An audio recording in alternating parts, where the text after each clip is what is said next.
प्रांजल ज्ञान गंगा में आप सभी का स्वागत है। हम संक्षिप्त महाभारत का पाठ कर रहे हैं जिसमें कि वन पर्व चल रहा है और ये सारी कथाएं वन पर्व के ही अंतर्गत आ रही हैं। कल हमने वृत्तासुर के वध और अगस्त जी के समुद्र पीने की कथा को पढ़ा था। आज हम सगर पुत्रों का नाश और गंगावतरण की कथा को पढ़ रहे हैं जो कि इस प्रकार है। तो चलिए कथा प्रारंभ करते हैं कि किस प्रकार गंगा जी पृथ्वी पर अवतरित हुई। युधिष्ठिर ने पूछा, ब्राह्मण, समुद्र के भरने में भगीरथ के पूर्व पुरुष किस प्रकार कारण हुए? भगीरथ ने उसे किस प्रकार भरा, यह प्रसंग मैं आपसे विस्तार से सुनना चाहता हूँ। लोमश जी बोले, राजन, इक्ष्वाकु वंश में सगर नाम के एक राजा थे। वे बड़े ही रूपवान, बलवान, प्रतापी और पराक्रमशील थे। उनकी वैदर्भी और शैव्या नाम की 2 स्त्रियां थीं। उन्हें साथ लेकर वे कैलाश पर्वत पर गए और वहां योग अभ्यास करते हुए बड़ी कठिन तपस्या करने लगे। कुछ साल तपस्या करने पर उन्हें त्रिपुरनाशक त्रिनयन भगवान शंकर के दर्शन हुए। महाराज सगर ने दोनों रानियों के सहित भगवान के चरणों में प्रणाम किया और पुत्र के लिए प्रार्थना की। तब श्री महादेव जी ने प्रसन्न होकर राजा और रानियों से कहा, राजन, तुमने जिस मुहूर्त में वर मांगा है उसके प्रभाव से तुम्हारी एक रानी से तो अत्यंत गर्वीले और सूरवीर 60,000 पुत्र होंगे, किंतु वे सब एक साथ ही नष्ट हो जाएंगे तथा दूसरी रानी से वंश को चलाने वाला केवल एक ही सूरवीर पुत्र होगा। ऐसा कहकर भगवान रुद्र वहीं अंतर्ध्यान हो गए और राजा सगर अत्यंत प्रसन्न हो अपनी रानियों के सहित घर लौट आए। फिर कमल नैनी वैदर्भी और शैव्या ने गर्भ धारण किया और समय आने पर वैदर्भी के गर्भ से एक तूबी उत्पन्न हुई तथा शैव्या ने एक देव रूपी बालक उत्पन्न किया। राजा ने उस तूबी को फेंकवाने का विचार किया। उसी समय गंभीर स्वर से यह आकाशवाणी हुई कि राजन, ऐसा साहस ना करो। इस प्रकार पुत्रों का परित्याग करना उचित नहीं है। इस तूबी के बीज निकालकर उन्हें कुछ गर्म किए हुए घी भरे हुए घड़ों में पृथक पृथक रख दो। इससे तुम्हें 60,000 पुत्र प्राप्त होंगे।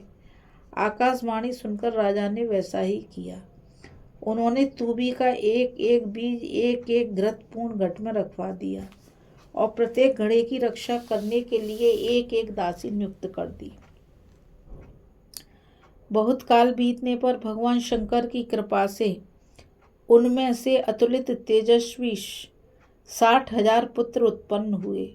वे बड़े ही घोर प्रकृति के और क्रूर कर्म करने वाले थे तथा आकाश में उड़कर चलते थे। संख्या में बहुत होने के कारण वे देवताओं के सहित संपूर्ण लोकों का तिरस्कार किया करते थे। इस प्रकार बहुत समय निकल जाने पर राजा सगर ने अश्वमेध यज्ञ की दीक्षा ली। उनका छोड़ा हुआ घोड़ा पृथ्वी पर विचरने लगा। राजा के पुत्र उसकी रखवाली पर नियुक्त थे। घूमता घूमता वह जलहीन समुद्र के पास पहुंचा, जो इस समय बड़ा भयंकर जान पड़ता था। यद्यपि राजकुमार बड़ी सावधानी से उसकी चौकसी कर रहे थे तो भी वह वहां पहुंचने पर अदृश्य हो गया। जब वह ढूंढने पर भी ना मिला तो राजपुत्रों ने समझा कि उसे किसी ने चुरा लिया है और राजा सगर के पास आकर ऐसा ही कह दिया। वे बोले, पिताजी, हमने समुद्र, द्वीप, वन, पर्वत, नदी और कंदराएं सभी स्थान छान डाले, परंतु हमें ना तो घोड़ा ही मिला और ना उसको चुराने वाला ही। पुत्रों की यह बात सुनकर सगर को बड़ा क्रोध हुआ और उन्होंने आज्ञा दी कि जाओ, फिर घोड़े की खोज करो और बिना उस यज्ञ पशु के लौटकर मत आना। पिता का आदेश पाकर सगर पुत्र फिर सारी पृथ्वी में घोड़े की खोज करने लगे। अंत में उन सूरवीर ने एक जगह पृथ्वी को फटी हुई देखा। उनमें उन्हें एक छिद्र भी दिखाई दिया। तब वे कुदाल तथा दूसरे हथियारों से उस छिद्र को खोदने लगे। खोदते खोदते उन्हें बहुत समय हो गया, फिर भी घोड़ा दिखाई न दिया। इससे उनका क्रोध और भी बढ़ गया और उन्होंने ईशान कोण में उसे पाताल तक खोद डाला। वहां उन्होंने अपने घोड़े को घूमता देखा तथा उसके पास ही उन्हें अतुलित तेजो राशि महात्मा कपिल भी दिखाई दिए। घोड़े को देखकर उन्हें हर्ष से रोमांच हो आया, किंतु कालवश भगवान कपिल पर वे क्रोध से भर गए और उनका तिरस्कार करने लगे और घोड़े को लेने के लिए आगे बढ़े। इससे महातेजस्वी कपिल जी को भी क्रोध आ गया। उन्होंने त्योरी चढ़ाकर सगर पुत्रों पर अपना तेज छोड़ा और उन मंद बुद्धियों को भस्म कर दिया। उन्हें भस्मीभूत देखकर देवर्षि नारद सगर के पास आए और उन्हें सारा समाचार सुना दिया। नारद जी की बात सुनकर एक मुहूर्त के लिए तो राजा उदास हो गए, किंतु फिर उन्हें महादेव जी की बात का स्मरण हो आया। तब उन्होंने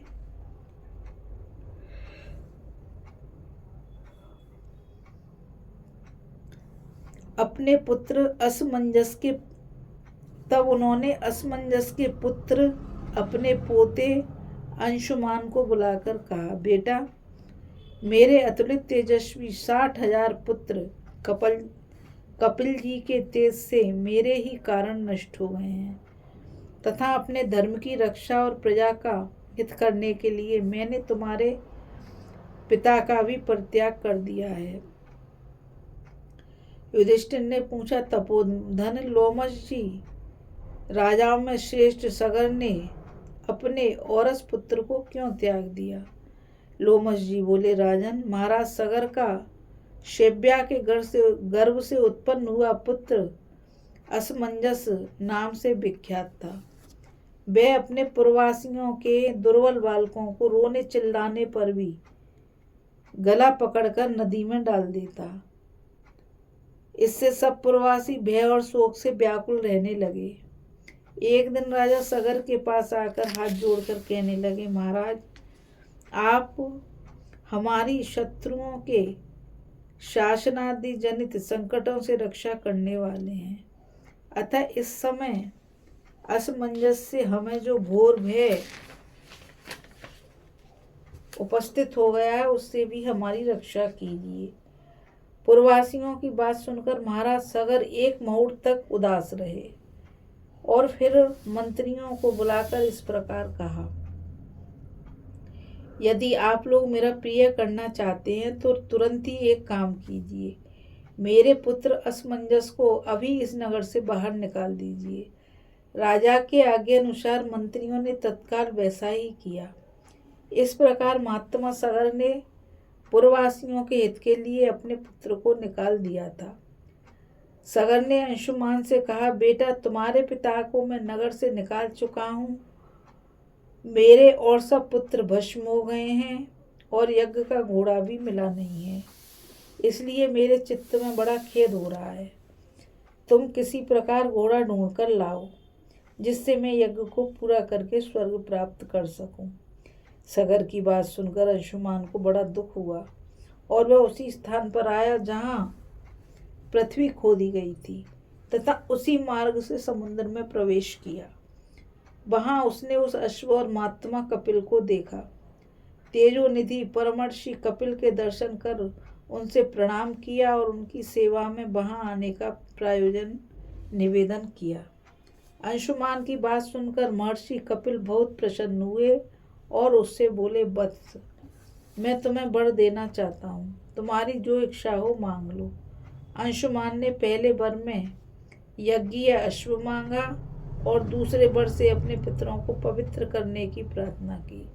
तुम्हारा कल्याण हो, तुम जो वर मांगते हो वे मैं तुम्हें देता हूँ। तुम में क्षमा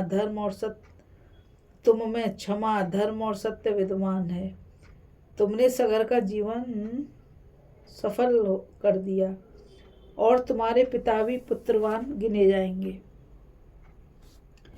तुम्हारे प्रभाव से ही सगर पुत्र स्वर्ग प्राप्त करेंगे।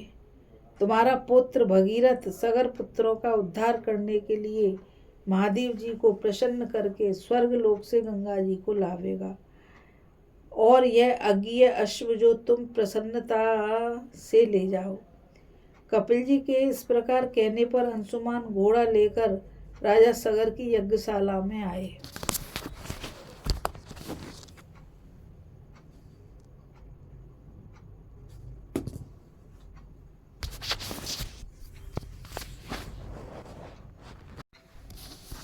और उसने उनके चरणों में प्रणाम किया।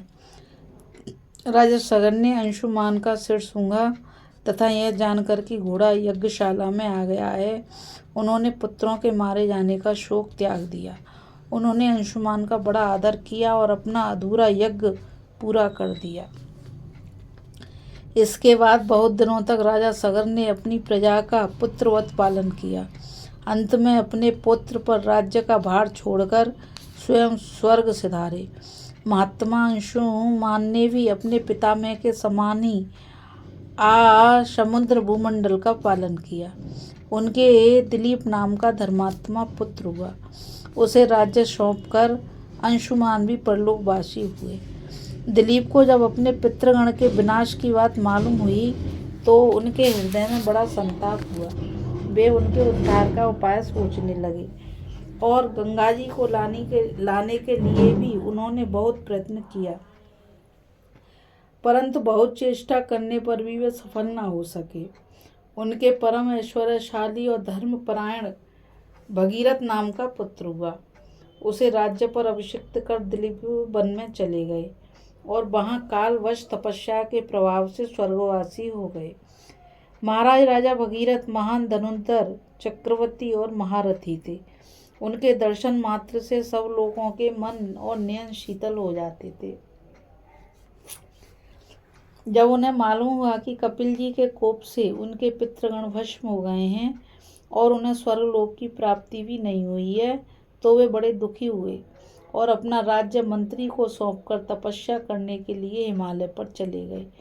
वहां उन्होंने फल, मूल और जल का ही आहार करते हुए देवताओं के 1000 वर्ष तक घोर तपस्या की।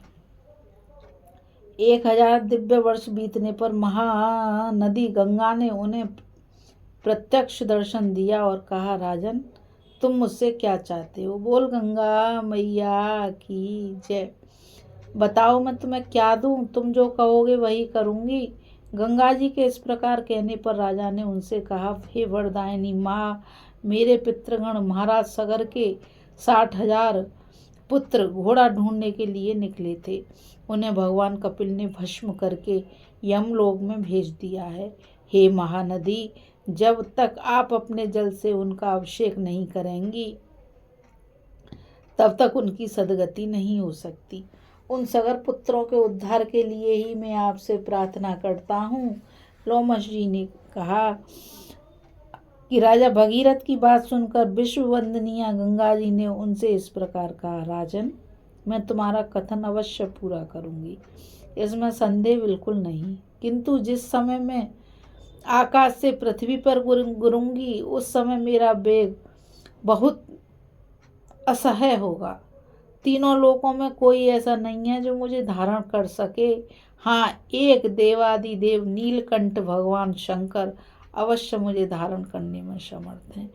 बोल नीलकंठ भगवान की जय। माँ भाव, तुम तप करके उन्हें प्रसन्न कर लो। जब मैं पृथ्वी पर गिरूंगी तो वे ही मुझे अपने मस्तिष्क पर धारण कर लेंगे। तुम्हारे पितरों का हित करने के लिए वे अवश्य तुम्हारी इच्छा पूरी करेंगे। यह सुनकर महाराज भगीरथ कैलाश पर गए और कुछ काल तक तीव्र तपस्या करके उन्होंने महादेव जी को प्रसन्न कर उन्होंने अपने पितरों को स्वर्ग में पहुंचाने के उद्देश्य से गंगा जी को धारण करने के लिए वर प्राप्त कर लिया। भागीरथ को वर देकर भगवान शंकर हिमालय पर आए और वहां खड़े होकर उनसे कहने लगे, महाभाव, अब तुम पर्वतराज पुत्री गंगा से प्रार्थना करो, मैं स्वर्ग से गिरने पर उसे धारण कर लूंगा। यह सुनकर महाराज भगीरथ सावधान होकर गंगा जी का ध्यान करने लगे। नमामि गंगे हर हर गंगे, नमामि गंगे हर हर गंगे, नमामि गंगे हर हर गंगे। उनके स्मरण करते ही पवित्र सलीला गंगा जी महादेव जी को खड़े देखकर आकाश से गिरने लगी। उन्हें गिरते देखकर देवता, महर्षि, गंधर्व, नाग और यक्ष लोग उनके दर्शनों की लालसा से वहां एकत्रित हो गए। श्री महादेव जी के मस्तक पर वे इस प्रकार गिनी मानो स्वच्छ मोतियों की माला हो। भगवान शंकर ने उन्हें तत्काल धारण कर लिया। तब श्री गंगा जी ने भगीरथ से कहा, राजन, मैं तुम्हारे लिए पृथ्वी पर उतरी हूँ, अतः बताओ मैं किस मार्ग से चलूं। बोल राजा भागीरथ की जय। यह सुनकर राजा उन्हें उस स्थान पर ले गए जहाँ उनके पूर्वजों के शरीर भस्म हुए थे। गंगा जी के जल से समुद्र तत्काल भर गया। राजा भगीरथ ने गंगा को अपनी पुत्री मान लिया। फिर सफल मनोरथ होकर राजा भगीरथ ने गंगा जल से अपने पितरों को जलांजलि दी। इस प्रकार जिस तरह समुद्र को भरने के लिए गंगा जी पृथ्वी पर पधारी, वह सब वृतांत मैंने तुम्हें सुना दिया।